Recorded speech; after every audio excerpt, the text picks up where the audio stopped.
નમસ્કાર મિત્રો, આપણે બીએસસી સેમેસ્ટર 1 માં પેપર નંબર C101 એનું યુનિટ નંબર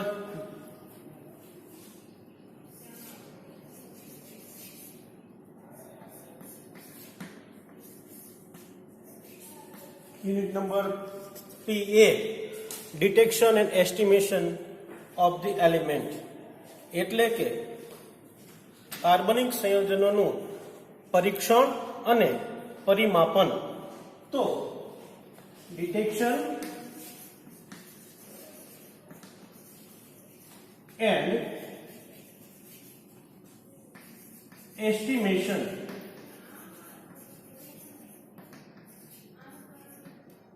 of elements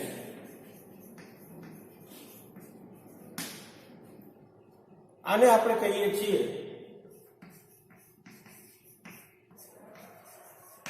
તત્વોનું પરીક્ષણ અને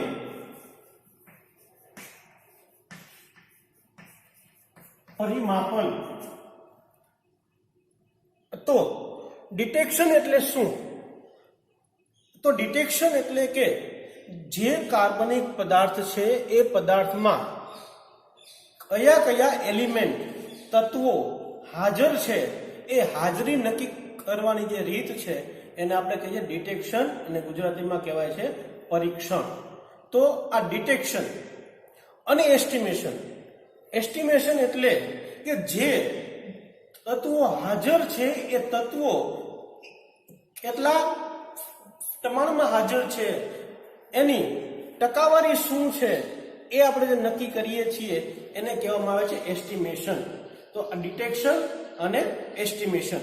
તો આ ડિટેક્શનની અંદર આપણા આ સિલેબસની અંદર carbon, hydrogen, nitrogen, halogen, phosphorus, sulphur આવા તત્વોની હાજરી નક્કી કરવી એ બીએસસી સેમ 1 ના આ સિલેબસની અંદર આપણે આગળ વધવાનું છે.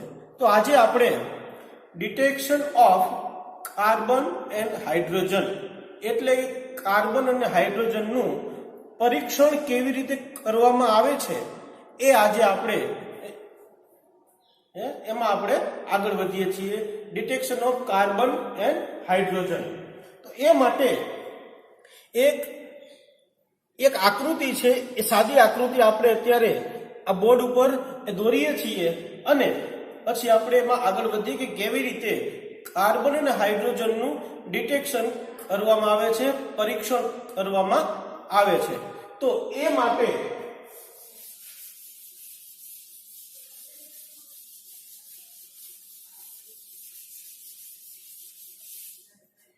માટેની એક સિમ્પલ આકૃતિ છે. એ આકૃતિ બોર્ડ ઉપર દોરું છું અને એ દોરવાની સાથે સાથે આપણે પણ નોટની અંદર એ દોરો, જેથી કરીને આપણે આકૃતિ છે એ દોરવાની પ્રેક્ટિસ છે એ થાય અને આપણને એ સમજવામાં સહેલું પડે.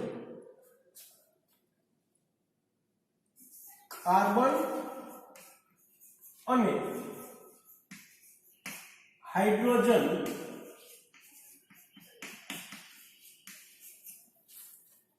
નું પરીક્ષણ. એ માટેની જે આકૃતિ છે એ આકૃતિ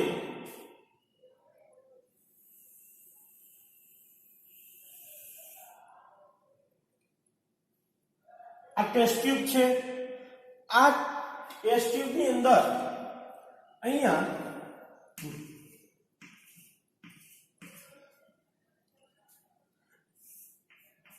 જે કાર્બનિક પદાર્થમાં કાર્બન અને હાઇડ્રોજનની હાજરી નક્કી કરવાની છે એ કાર્બનિક પદાર્થ અને કોપર ઓક્સાઇડ CuO, કાર્બનિક પદાર્થ અને કોપર ઓક્સાઇડ CuO એ લેવામાં આવે છે અને આ ટેસ્ટ ટ્યુબનું મુખ છે એ મુખ બૂચ વડે બંધ કરવામાં આવે છે. આ બૂચમાંથી એક નળી છે, ટ્યુબ છે, પસાર કરવામાં આવે.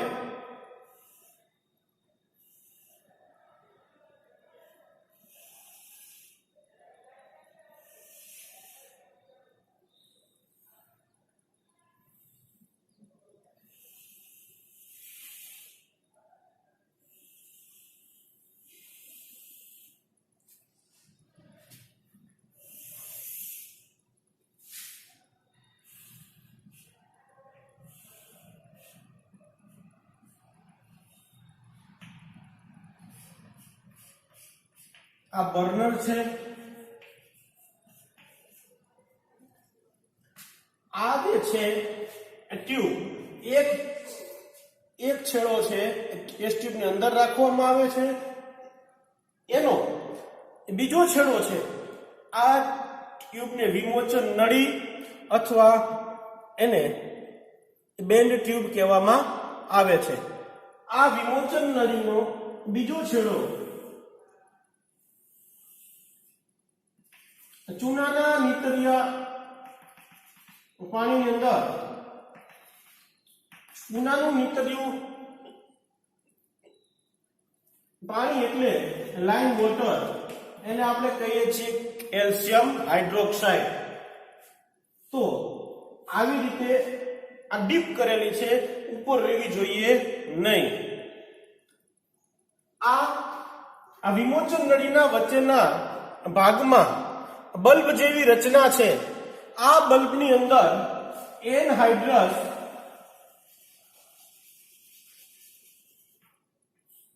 એટલે કે નિર્જળ CuSO4 copper sulphate, anhydrous copper sulphate એ લેવામાં આવે છે અને આ બીકરની અંદર જે આપણે લીધેલું છે એને કહેવાય ચૂનાનું નીતર્યું પાણી.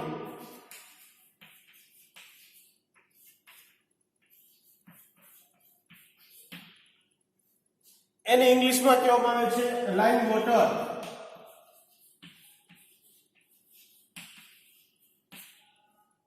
હવે અને આ ટેસ્ટ ટ્યુબને આ રીતે સ્ટેન્ડની અંદર એ રાખવામાં આવે છે.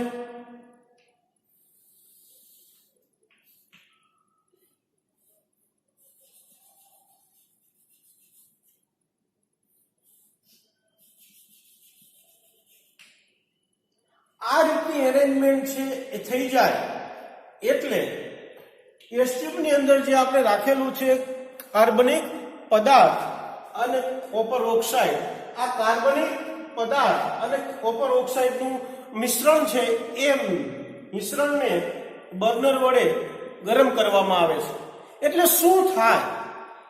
કાર્બનિક પદાર્થ જે છે એનું કોપર ઓક્સાઇડ સાથે એ રિએક્શન થાય એટલે કોપર ઓક્સાઇડ છે એ ઓક્સિડાઇઝિંગ એજન્ટ છે. ઓક્સિડેશન કરે એટલે એનું શું થાય? રિડક્શન.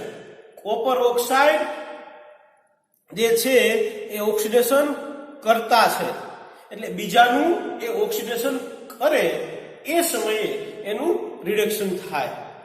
એટલે અહીંયા કાર્બન અને હાઇડ્રોજન જે હાજર હોય તો એ કાર્બન અને હાઇડ્રોજનનું કોપર ઓક્સાઇડની હાજરીમાં ઓક્સિડેશન થાય એટલે કાર્બનનું ઓક્સિડેશન થાય કોપર ઓક્સાઇડ વડે એટલે એમાંથી કાર્બન ડાયોક્સાઇડ વાયુ ઉત્પન્ન થાય છે. અને હાઇડ્રોજન જો હાજર હોય તો એ હાઇડ્રોજનનું કોપર ઓક્સાઇડ વડે ઓક્સિડેશન કરીએ એટલે એમાંથી H2O બને છે, પાણી ઉત્પન્ન થાય છે. એટલે આ રિએક્શન શું થાય અહીંયા? તો કાર્બનિક પદાર્થ અને કોપર ઓક્સાઇડ વચ્ચે અહીંયા રિએક્શન થાય એટલે એમાંથી કાર્બન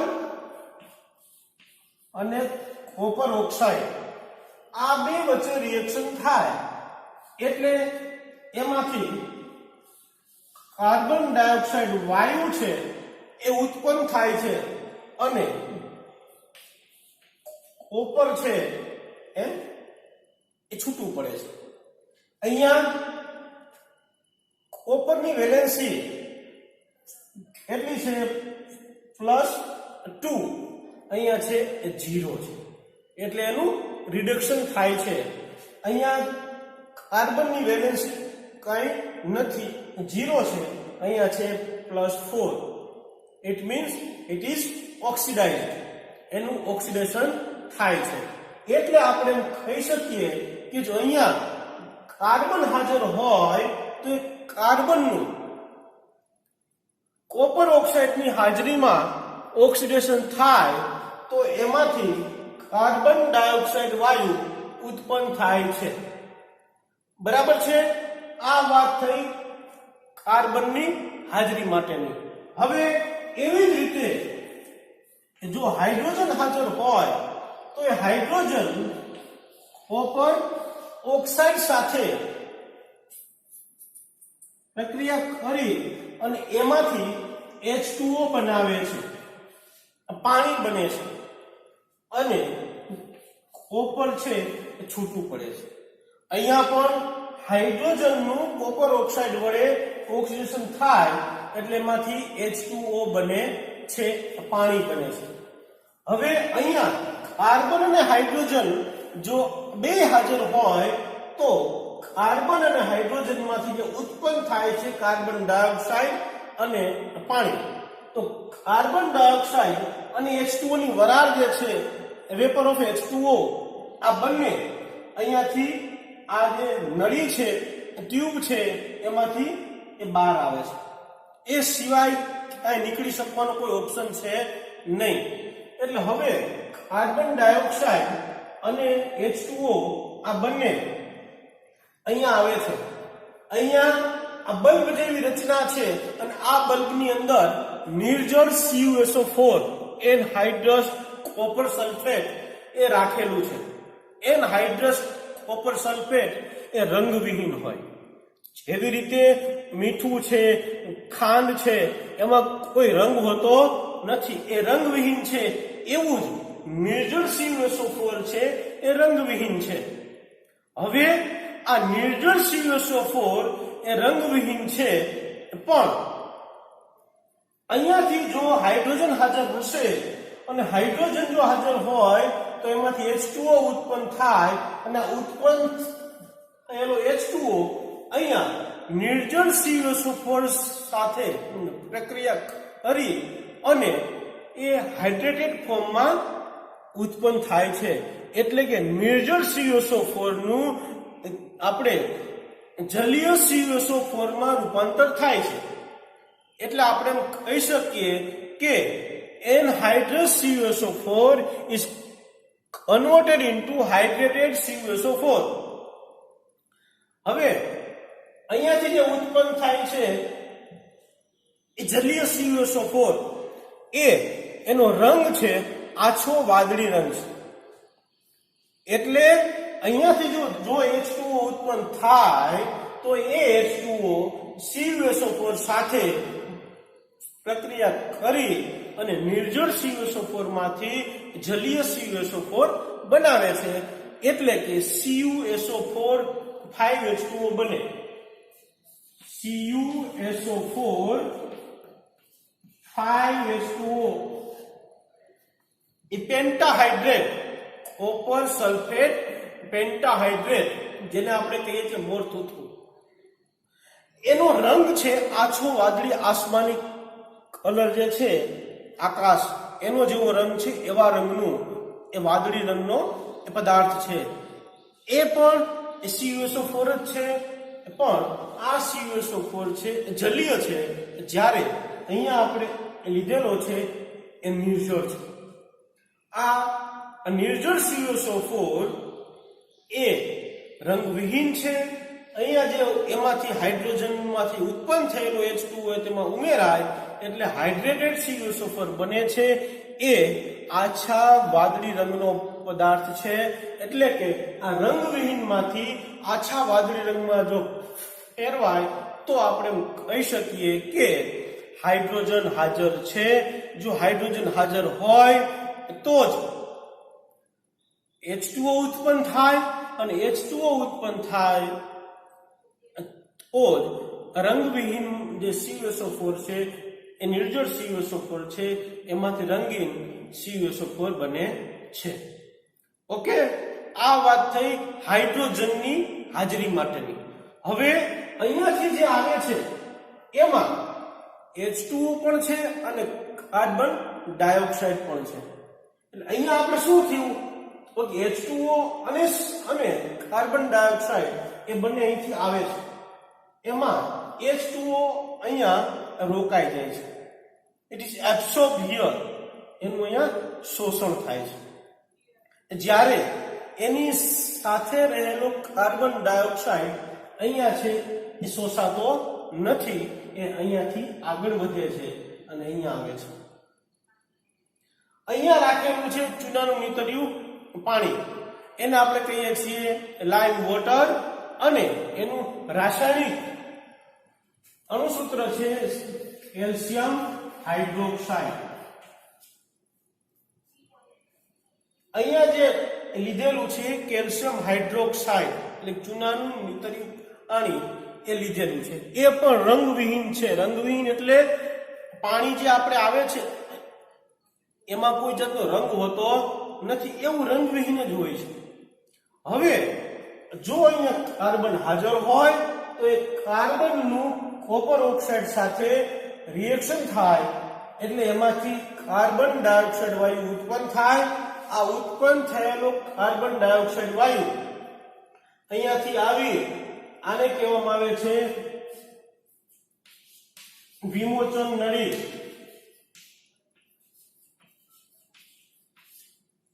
અથવા એને કહેવાય બેન્ડ ટ્યુબ અથવા ડિલિવરી ટ્યુબ. આ બધું એક જ નામ છે. અહીંયાથી અહીંયા સુધીની જે નળી છે એને વિમોચન નળી કહેવામાં આવે છે.